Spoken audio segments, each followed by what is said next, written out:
Welcome to another edition of the Daily Deuce. I'm Gary Graves from just outside Louisville, Kentucky, getting ready for Christmas. And in Maryland, who's probably doing the same, John Webster. John, I know you're probably in the midst of some charitable effort pre-Christmas for children or people who lack the same means. So, John, tell me what's going on. I hope you're doing well, my friend. Doing great, man. We're getting close to the holidays, close to Christmas. That's another great meal, another opportunity for my little fat butt to go sit down and just make a pig out of myself. So I'm looking forward to it. Everything is great here. Another great weekend of sports, another great week of sports. John Pitt, how you doing, man? I'm like you, man. Family, friends, football, and food. A lot of that coming up in the next couple of weeks. I can't wait. Man, I just gotta ask you. I gotta ask you an etiquette question. Real yes, 2 minute question. 2 minute question. John Pitt is my main man. Ace, 100 grand. But what is the rule for when you go to a staff appreciation? Can you bring Tupperware with you to the event or not? He's black, ain't he? Come on, man. You know how we do it. Look, John, wasting food is a sin. Thank it is you. a sin. Thank you. And John, remember some of our I won't say upbringing, but remember where we have worshipped. I guess I'll put it like that. Come on, man. We come to church with Tupperware. John, some of us more than others. Tupperware has just received the blessing, John. Appreciate you, Gary. Thank you for understanding. Yeah. Hey, let me tell you about a gathering that I went to. They asked if we had brought Tupperware, and they said if you didn't, we have it there for you, because they said food is going home. I mean, come on, man. In our community, it's like share and share alike. Am I right, John Pitt? That's right. Yep. And the thing is, if it's good enough, if the food is good enough where you bring your own little plastic container, I mean, hey, have at it, because our rule is we don't eat everybody's food, but if we know who's making the food, we gonna make sure we take home some mac and cheese or something, right? Well, I'm taking food regardless, but I understand what you're talking about. Yeah. I mean, it's like I said, that's part of the fun of the holidays. It's like, yo, man. You check out this meal, these ribs. Oh man, shoot. Now speaking of etiquette, this is what you can't do. You can't go for your first helping with a plate and a Tupperware. And we have seen that happen at church, right, John? No comment. John, come on, man. We didn't mention any names. But we have seen that happen in the house of worship, where people go up with that first plate and they're standing there with that plastic dish on their first trip. That answers your etiquette question. Amen. Thank you both. Now today we're going to have some lively conversation. We're going to talk about the NFC East, as we always do, but we're going to add in there about the Buffalo-Detroit game and Patrick Mahomes as well. We're going to talk about the NCAA playoffs and a big game coming up Friday night with a team from South Bend called Notre Dame. Yep. And then we're going to end it. We're going to take a couple minutes to talk about the Heisman Trophy Award and get Gary's thoughts on Travis Hunter winning the Heisman Trophy. Let's do this, man. So let's get started right off the bat. NFC East. Man, Philadelphia. They played one heck of a game yesterday, and they put something on the Pittsburgh Steelers. Gary, what do you think, man?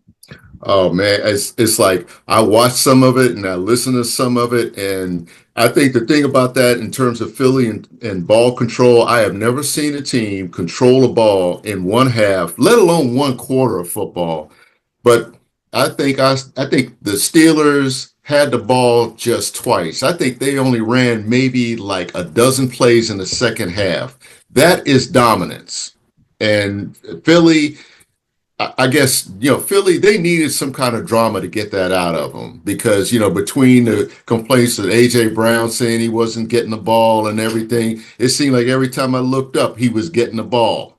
I mean, one way or the other, that ball was ended up in his hands, and he was making good use of it. And unlike another receiver, who was complaining about, oh, I'm not getting the ball, then you drop a wide open pass, in a game that really, really mattered. We're not going to mention any names, Debo Samuel. But anyway, Philly made a statement yesterday, I felt like, because Jalen Hurts, he got the ball to people, he got the ball in the right hands. Even with Saquon Barkley being dinged up a little bit, that was just a dominant effort. That was something that they needed, and I think at least for 1 week in Philadelphia and maybe throughout, the sports media landscape rather that I'm a part of, that it'll silence that discussion for another week about drama inside that locker room. I'm not saying that A.J. Brown was wrong to speak up about what he wanted because I mean he did make a good point. The problem is it can look bad sometimes when you're a team like Philly with a lot of fragile egos, in my opinion, I mean, that's supposed to be his boy. It's supposed to be, Hurts' boy. For him to say that, I wonder if they had to have a little heart to heart or something, and kind of get on the same page. But whatever it was, it worked yesterday. Nobody complained about anything because they couldn't. And, Philly was just dominant over a very good Pittsburgh team who now I think you have to ask, are they maybe the third or fourth best team in the AFC? Because a week ago, John, we were talking about them being like number two behind Kansas City. Now I'm beginning to wonder if Buffalo is number one after what they did to Detroit. Interesting game. We're going to come back to that one. But let's go talk about that team in this area called the Washington Commanders. First half, they're up 14-0 halftime. They win 2019, but they need a last-second stop on a 2-point conversion to win. What's your thoughts, Gary? Yeah, I was going to watch the replay of that because there were a couple of things about the clock management by the officials, I guess, at near the end of that game that added a little controversy to it. But from the highlights that I saw, the combination of Jaden Daniels and Terry McLaurin, I mean, some of those catches that McLaurin made yesterday, my goodness gracious. That was a highlight reel. Is that what you saw? There were some good catches. There were a couple times that they missed each other by a couple steps. If he hits him on one pass, he's going down the right sideline. It's an easy touchdown. Another one when he's going down the middle of the field, if he's a couple steps, well, the ball was overthrown by about a half of a step. If it's not, that's another touchdown. Basically, what the Commanders did yesterday, the first half they played well, but the second half they struggled. They were able to get 6 points, but they weren't able to get a touchdown. Their defense is still a work in progress. The whole team's still work in progress. I still say it's nice to have Marshawn Lattimore, but you got to get an upgrade in your defensive backfield. You have to. They did not throw at Lattimore one time yesterday. Yep, zero. I think it was something like 53 plays, 0 targets. Yeah, but they were having a field day on the other side. And they got to find another defensive back to help there. The offensive line, it's a combination, in my opinion, of the offensive line and Daniels. Daniels was sacked yesterday 8 times, Gary. Oh. But some of those sacks, in my opinion, were not the fault of the offensive line. I think it was a fault of Daniels for holding the ball too long. Mm-hmm. But things like that, you grow and you learn, you get better as you get older with the situation. But yeah, good win. They got Philadelphia next week. We'll see how that is. I still say it's Philadelphia's division to win. Commanders going to have to get in there as a wild card. The other two games, I will say this for the New York Giants. I think they are one of the most consistent teams in the NFL. They are consistently bad. So I give them that. And Dallas beat Carolina, but hey, you beat Carolina. I think Dallas is losing by winning. I don't think mathematically they are still in it. They have not been eliminated, but they don't want to admit that they probably aren't going to get in. So the more they win, the less they are going to have a high selection in the draft. So I think by winning, they're losing. I mean, the weird thing is, they've won 3 or 4. Yeah, they won 3 or 4. They should have beat Cincinnati last Monday night. They didn't pull that out. So we'll see what's going on with that. Yeah, they're losing by winning, and the Giants are losing by losing. That's all I can say about the Giants. Well, here's what I have to say about the Giants, and we know this because of the team that we support, who were once the Giants not long ago. In fact, probably a season ago or a season or two ago. That I think you come to a point where you have to hit rock bottom to really start that road back. And the Giants, I mean, they're not even rock. They're not just rock bottom. I mean, they are bedrock. I mean, they are like molten rock back in the Stone Age. That's how far they've sunk.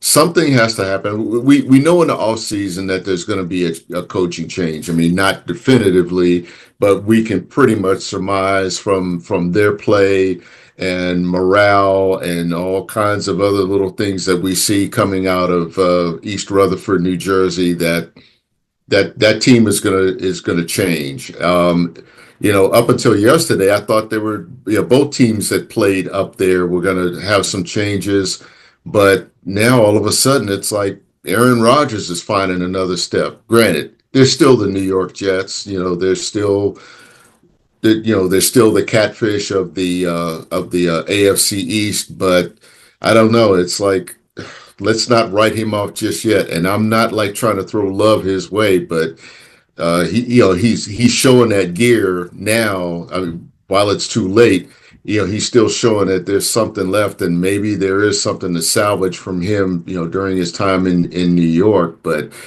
the Giants, it's hard to feel sorry for the Giants, maybe because, they're a division rival.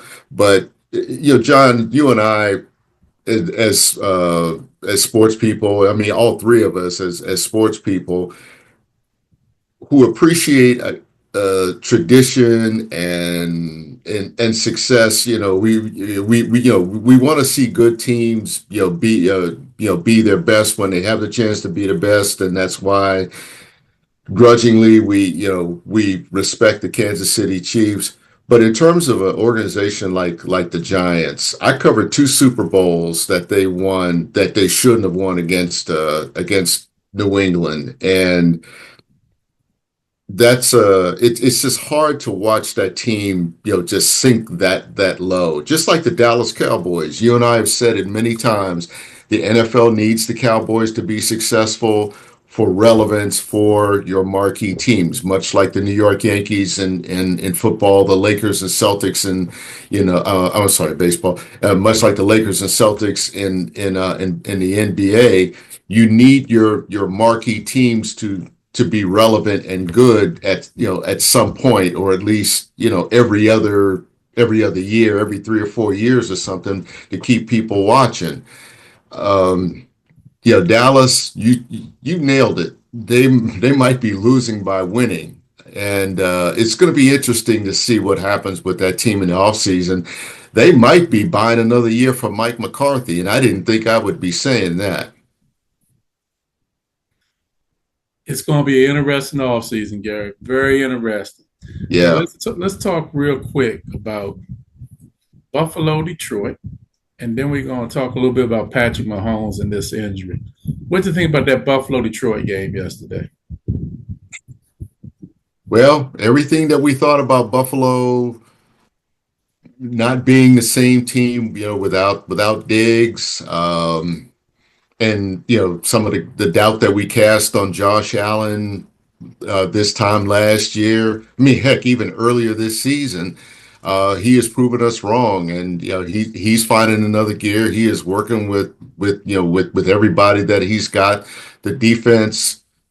The defense is doing its job, but really yesterday that was just total dominance over a team that I thought was probably the class of the NFC, if not like one B in the NFL with the Kansas City Chiefs, and they just went in there and just destroyed the Lions. I think it was something like what 35-7 or something before the Lions started to make that comeback. I think what was it? The final was what was it 46-42 or something like that? 48-42. 48-42. I mean, you're talking about 90 points scored in that game, and I guess that says something about Detroit's offense, but that Detroit's defense really needs help. I really want to believe in them as a Super Bowl favorite, not just contender, but they really have to do something about that defense, because anybody that watched that looks at highlights of that game, anybody that watched that game was extensively, and I'm talking about a coaching staff, has just figured out how to beat them. And if if you have those kind of weapons like Buffalo, and I'm kind of thinking about teams like right now Tampa Bay, which is surging. And believe it or not, I'm not even writing off the Atlanta Falcons just yet, because Detroit, I still think they are the team to beat in the NFC, but they are very vulnerable. Philadelphia, I think, is like right there. Philly, I think, has gotten past its vulnerabilities. They're clicking on all cylinders right now, but I'm not really convinced just yet that they are that team. I think again, you have to figure out a way to really beat Detroit and keep up with that offense, but man, there's a lot of seams that you could get to in that defense, and they've got to correct that in a hurry between injuries and just really ineffective play from what I saw against Buffalo yesterday. They got to really get that together. And maybe yesterday was just a one-off. They might be a completely different team, but they got to figure it out in a hurry. Last question about the NFL, $64,000 question. Patrick Mahomes has a high ankle sprain. Do you play him or do you sit him? Because Kansas City has basically 3 games in the next 11 days. I think you have to sit him for at least one of those games. I think for this one, because John, a high ankle sprain, that's a real nagging injury. That takes a lot of time to heal, and I don't think. I mean, I think they can afford to maybe take an L right now and still be in pretty good shape. I don't think they're gonna do that, but I don't think you're doing Mahomes or the team any favor to keep putting him out there with an ankle a high ankle sprain that could really get worse, and that could really limit him down the line if you don't give him some rest. He's taken some hits, so what happened to him yesterday?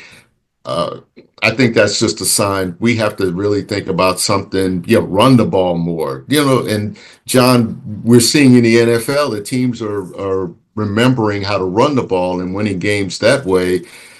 I think if you're KC, you put a backup out there and try to run the ball and keep the passing game short or something. You just try to make do to give your guy a chance to heal, because that's an injury that you and I know he probably won't be well until after the season. He won't be healed until after the season, because that's how long it takes something like that to heal. And I'll just say it like this: we're going in the wintertime. If you've ever slipped on the ice and twisted your ankle, it's always a high ankle sprain, and it takes months to heal. And I think with him and the kind of game he plays, he's got to sit at least one of these next 3 games. But I think, he really needs to sit this next one because uh, I think that's when he starts making mistakes, and that's when you're vulnerable and liable to make it even worse. Gary, you mentioned sitting because you're getting ready to go into these cold winter games now. What a nice segue into the NCAA playoffs because 3 of these games, you're going into the bitter cold. You're going to South Bend on a Friday night, which is probably going to be about 32 degrees. I was just looking at the forecast a few minutes ago because I'm about working on a story about about the weather effects for this playoffs because again you're in the postseason, you're thinking about going to warm weather climates, and you're going to State College, Pennsylvania, in Columbus, Columbus, Ohio, and Ohio. South Bend in Indiana. Now, I'll start with Ohio State, Tennessee. I don't think it's going to affect Tennessee because, living here in the Ohio Valley and the Tennessee Valley, the climates this time of year are not that different. The only difference is Ohio probably gets more snow. I don't, from what I saw, the initial forecast that, it's just supposed to be cloudy and in the mid 30s. And I don't think it's going to really favor Ohio State that much, other than say, just playing at home, playing a night game at home. But I think Tennessee can handle it. I think they can handle the weather. SMU faces a much tougher challenge going into State College because it's not only going to be cold, it's going to be loud. And as good as SMU is, that it's still a matter of going into State College against a Penn State team that that thrives in that kind of environment. It's going to be new territory for both of them with the playoff, but particularly for a school like SMU, which is back at that Power Four level for the first time since the '80s, since the death penalty. And I think it's going to be an adjustment for them, not just climate wise, but atmosphere wise as well. Now, as for you, and I want you to speak on Notre Dame. An in-state battle between Indiana and Notre Dame. Obviously, I would favor Notre Dame in that just because it's Notre Dame and Indiana. They're playing with house money now, just being in the playoff. And yes, I do believe they belong in the playoffs, but I think again it's a upstart fledgling program, or fledgling in terms of success and exposure on this stage. And going to South Bend is intimidating for a lot of teams except for Northern Illinois. You would have to bring up the one thing that burns a hole in my spurs, but that's the reason why I have been very cautious in my comments about Notre Dame. I still find that loss to be very, very ridiculous. And I think it goes to show that if Notre Dame does not come to play, they can be beaten. But what's happened since they lost that game, John? Yeah, but I see some things. One, Jeremiah Love has a high ankle sprain. He may not be ready Friday night. That's major. Two, I think the pass defense is susceptible. They have good defensive backs, one an All-American, but I'm just not sure. Al Golden does a great job as a defensive coordinator, but this is an Indiana team that I think learned a lot from their loss to Ohio State. I think they're going to come in the South Bend ready to play. The weather has no effect upon Indiana. They play in Bloomington. Bloomington has just as bad weather as South Bend. Yeah. So you always talk about 200 miles. Yeah. So I think it's a toss-up game. I'm hoping Notre Dame wins, but I'm just not sure. Ohio State, Tennessee. I'm rooting hard for Ohio State because I like Ryan Day. He is going through a rough period of time after losing to Michigan. I really want him to win. I just want to see him advance as far as he can. Um, SMU, Penn State. I do not think the weather is going to affect SMU as much as people think. I think they will be able to adapt to it. Well, yeah, they have to. They have to. And then I'm almost tempted to say they can adapt and they can beat Penn State. I'm not sure I want to say that yet. The other one, Texas and Clemson, I'm taking Texas.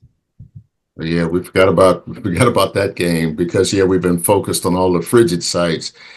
Now, Gary, I'm sorry, I didn't mean to cut you off. I'm sorry.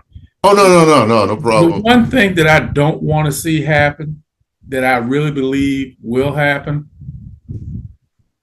if some of these sites, their weather forecasts get much more colder and you start having some precipitation involved, I can see these schools complaining and trying to make sure these games are no longer on campuses and they need to be in neutral sites. I really hope that does not happen. I really believe, Gary, you know me, just like John Pitt knows me, just like Dante knows me. You know what my thoughts are about indoor football. This is a G-rated show, so we'll just leave it at that. But well, John, and if they even talk about going to neutral sites, then I think you do away with the 12-team playoff. You can make it an 18 playoff or something like that. But I think really the attraction for this year is the fact that it's going to be on campus, that you bring that aspect that really, and you put it you bring the aspect of weather. And what I'm writing about now is, look, that's football. That's what they grew up on, playing in that kind of weather. You could not ask for a better atmosphere in some of these places, playing in cold weather sites. That, what's that saying? It separates the men from the boys. Man, can you tell me the That's last what I time? like, but I don't want to see any complaining from any of these teams about this, because you should be happy to be there. You're going to get paid. And again, you want to win a championship, you deal with every obstacle out there, including going on the road, playing in a hostile environment. Could be cold, could be snowy, and then maybe not. But go out there and prove you belong. And then your reward for the next round, warm weather or an indoor site. Can you imagine what the atmosphere is going to be like Friday night in South Bend? I'm putting Kim has an assignment for me. I got to finish putting the outdoor decorations up. Lake effect snow. That's what I keep thinking about. Lake effect snow in South Bend. Kim has given me an assignment. I got to finish getting all the Christmas decorations up. So I'm starting early Friday morning, because by 3:00 Friday, I have to start getting ready. I have to pick up my Notre Dame jersey, my Notre Dame socks, my Notre Dame t-shirt, my Notre Dame tennis shoes, my Notre Dame hoodie, and my Notre Dame jacket. So that's going to take a while to get all that together. Why are you waiting until now to put your decorations up? That's the question everybody is asking. Well, it's December the 16th, man, 9 days. I'm not saying that it doesn't happen. I'm just asking. That's a fair statement, Gary. I mean, we do this. The inside gets done early. Kim's already done the inside. The outside, it takes a minute. I'll get it done. We're going to probably do it on that Friday. You're right. I want to do it earlier, but there are a couple other things that we do. Your charitable work with our organization that takes a little bit of more time. So we'll get it up on Friday, but it's got to go up early because I got to get my uniform ready for Notre Dame. Uniform. That's a great way to put it. Well, John, I'm going to make this one easy. Your uniform, which jersey is it going to be? The blue one or the green one? Well, Gary, I'm thinking I'm going blue, but I'm not sure. I'm probably going to go with whatever color they go. I have a blue, a white, and a green. I have all three. So I'll just I think they're going to. My honest opinion, I think they're going to go with green. I think so too. just please do not go with those doggone green pants. Do not do that. That just throws the contrast on my TV way off balance. Yeah, Let's just say. yeah, yeah. That would be too much. Much like the Seattle Seahawks yesterday, and that whatever it was that hot. I don't know whether it was hot green or hot yellow, whatever. They looked like It's called highlighters on it. safety green. Well, yeah, because yeah, nobody's going to hit you at night wearing that kind of green. Well, we'll see, man. It's going to be exciting. I can't wait till we talk about it again next week after we have some results. I'm going to give you this one thought. Don't have to reply to it because we got to move on to the Heisman Trophy next. My prediction next year, they're going to go 16 teams. Nobody has a bye, and you're going to have 8 games in the first round. That's my prediction for next year. But we'll come Man. back to it. You know, I mean, they would print their own money if they did that. Not that they don't already, but I think there might be some pushback on that just because those top 4 teams they feel like, well, you know, we should be rewarded for this, and you know, we don't want to have to play, you know, with the folks and coach and in essence. And I wonder, John, if 16 is too much. You know, I mean, well, 12 is stretching it, but 16 I think is really a push right now. Okay, but that's just right now. Do you want me to tell you how I got to this conclusion? Oh, I can pretty much understand, but explain. My reason for coming to this conclusion is very simple. In the next round, besides the money. This is besides the money. That's a given. The next round are teams that are going to play when? New Year's Day, correct? That means they will not have played for almost a month, correct? Incorrect, almost a month. Mm-hmm. Okay. Mm-hmm. My prediction is those 4 teams, those next 4 games, 2 of those teams are going to be upset. 2 of those higher seeds are going to be upset, and it's going to be a problem because the reason they're going to get upset, the teams that are playing have been playing, and they have they've been involved in football games, not practices. Just like the NCAA, that's why they got away from 48 in the basketball, because you had your higher seeded teams lose. DePaul lost 2 straight years. You remember back in the 80s, Mark Aguirre, because of buys. 2 of these teams will lose, Gary. 2. Yeah. But now let's go to this Hive. I'm sorry, Gary. We're gonna come back to this next week, Gary. Okay. I promise you. All right. Heisman. Gary, talk to me about Travis Hunter and Lil Wayne and everybody else who was at the Heisman. Yeah, let's see. I'm gonna try to stay away from Lil Wayne because that's a whole other subject. But but Travis Hunter, I think, really epitomizes what the Heisman is about in terms of what he did this year and what he's done maybe the last 3 years, and being a two-way player who I forgot how many snaps, and I had it in my head before we went on. But I mean, this guy played something like, I want to say it was like 85% of the snaps. It might even be higher than that of his teams. And we're talking about on both sides of the ball. Nobody has done that pretty much since I'd say the 1960s, the last time. And it might be even before that when they started looking at quarterbacks. A two-way player with his kind of skills who was it's not just that he played on both sides of the ball. It's just that he was a factor, and in some ways dominant. He could be dominant on both sides of the ball, more so on defense than offense, because he is one heck of a presence. And I really am curious. I'm eager to see, how that translates to the next level. I think he'll probably be a defender because that's where he can make the biggest impact. But more than a lot of Heisman Trophy winners, and that's not to denigrate him. I guess what I'm saying is that, again, he represents really about being the best overall player in college football. No disrespect to Ashton Jeanty, or I forgot who was Cam still. Ward, Dylan Gabriel. Yeah.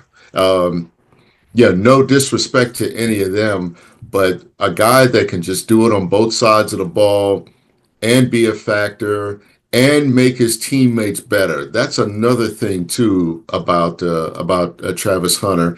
And remember, John, when he was coming out of high school, I mean, he was the number one player, and he chose Jackson State, and Mhm. everybody was just like, "How in the world does that happen?"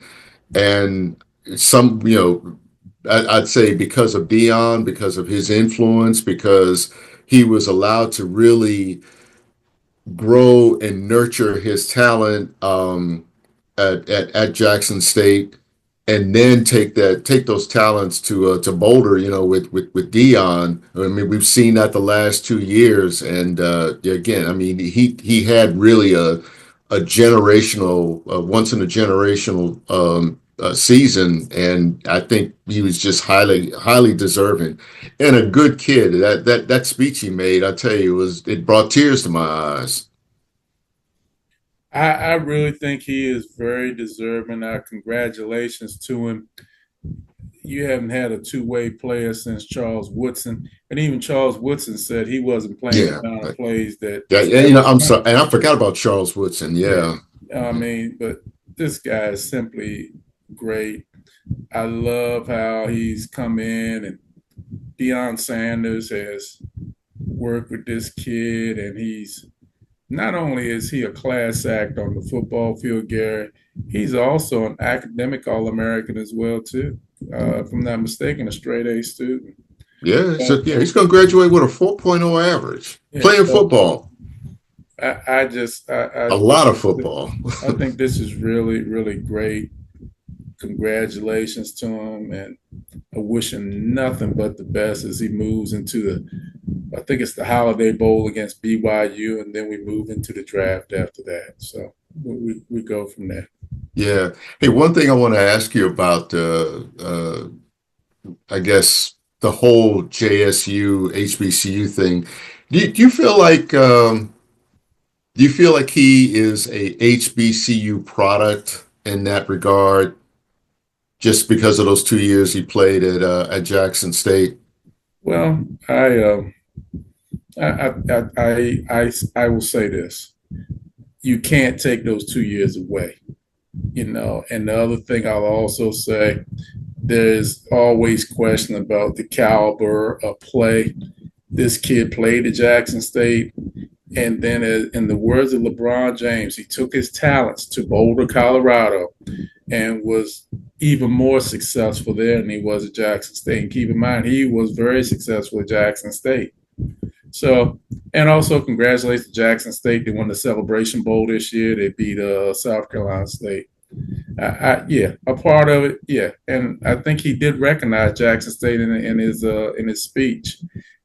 You can't, Which I thought was really good. yeah, you can't take that away. That's part of his history. That's part of who he is, and that's part of what he did.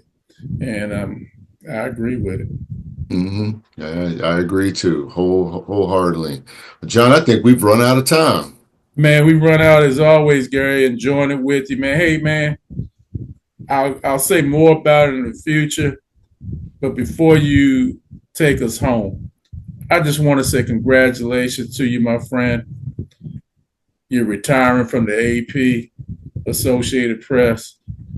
You're absolutely one tremendous journalist. You've done a great job over the years. I've read many of your stories. Your career is nothing but the epitome of success. And in retirement, you will still be the epitome of success. Having you be a part of the Daily Deuce has made us very, very successful, and we wouldn't be where we are without you. So enjoy your retirement, my friend. I You plan to. earned it. Oh, thank you, John. Very, very kind words, and I give you credit for some of my success. For just really with having these discussions that a lot of times began out on the church steps, between services, talking about different things. And, I mean, I would say between me, you, and Eric, when we would talk about stuff, you all gave me a perspective to look at some things. And everybody that you talk to about sports, everybody I've talked to has given me something to think about that I've tried to apply to my writing. So I really appreciate those kind words. And I'm going to stay. I mean, I'm getting away from it full time, but I'm going to try to keep a toe in it just so I can bring a little bit of that to the Daily Deuce. And I was going to say you're not retiring from the Daily Deuce. I just oh, want to. no, That's not a no. question. I But just want to make sure we're clear. yeah, but now in retirement, I think I can probably come there and we can do one like right next to each other, sitting across the table and Man, debating and talking about things man, that because would be you will nothing. be seeing me in the DMV a lot more. You can come sit at the table. We can do one at the kitchen table here at the Webster House. I could talk to Kim about putting together some chicken and potato salad and coleslaw, and we could just, do our thing, man. Oh, okay. Whew. Yeah. Oh my goodness. Yeah. And But then one last thing, mm, talking about food. When is Christmas? Next Wednesday? next Wednesday. I'm pulling the turkey fryer out. Kim wants me to fry Mhm. turkey next Wednesday. Oh boy. Oh man. Oh. John, you're gonna have me driving out over there just for your fried turkey. Oh my goodness gracious, folks! I'm telling you, he is legit when it comes to that. He needs to open up a stand. Hey, man, take us home, man. All right, let's see. Well, as we've talked about, we've got 4 playoff games this weekend in college football. We've got some interesting college basketball matchups. One I'm going to be watching in particular is Kentucky and Ohio State up in New York at the Champions Classic, or the CBS Sports Classic rather. I think that's going to be fun to watch. But there's going to be so many holiday tournaments. Oh, and for me, I'm going to be covering college volleyball this weekend. Those championships are coming up here in Louisville, and Louisville is the host, and they're playing in it. So I mean, there's a lot to watch this weekend, and of course, plenty of NFL football. I think next week, John, we have a scenario where there's probably a NFL game on almost every day next week, including 2 on Christmas Day.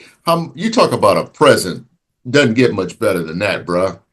Hey, man, I'll follow it up by saying watch some sports. Whether you're watching volleyball, soccer, football, college football, NBA, college basketball, college basketball, but just watch some sports and come back and see us. We'll see Yeah. you again real soon. Take care.